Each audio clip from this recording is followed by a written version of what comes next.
The Detroit Riverfront Conservancy has long been celebrated for transforming abandoned industrial spaces into beautiful public parks.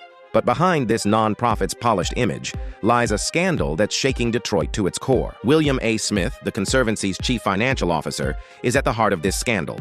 Charged with stealing over $40 million in funds meant for the city's revitalization, Smith used his position to funnel millions into personal bank accounts. But here's the real question: did he act alone? Prosecutors allege that Smith diverted funds into fake companies and used Conservancy money to pay off personal expenses like luxury vacations, designer goods, and private investments. The Detroit Riverfront Conservancy wasn't just responsible for maintaining public parks. They were managing millions in donations and public funds to revitalize key parts of the city. How did a theft of this scale go unnoticed for more than a decade?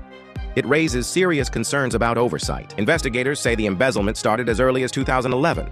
With Smith funneling money through various personal accounts and shell companies. But for over 12 years, the Conservancy's audits and financial reports showed no signs of irregularities. It's also worth questioning the role of major donors and partners. The Conservancy received millions from local corporations, philanthropists, and government grants. These groups often have representatives on nonprofit boards, yet none of them sounded the alarm. Did they not notice? Or were they too close to the Conservancy to dig deeper? Another piece of this puzzle is the financial ties between the Conservancy and local political figures. Several contractors and developers who worked with the Conservancy were also major political donors in Detroit. Could those relationships have influenced the lack of scrutiny over the Conservancy's finances? Nonprofits like the Detroit Riverfront Conservancy are supposed to have strict financial safeguards in place. They're required to conduct regular audits, report to their board of directors, and disclose financial information to the public. So how did Smith manage to bypass all of these safeguards? Was it a failure of oversight or something more sinister? This kind of large-scale corruption usually doesn't happen in isolation. If there are others involved, or if you have information that could expose more wrongdoing, you have a chance to come forward.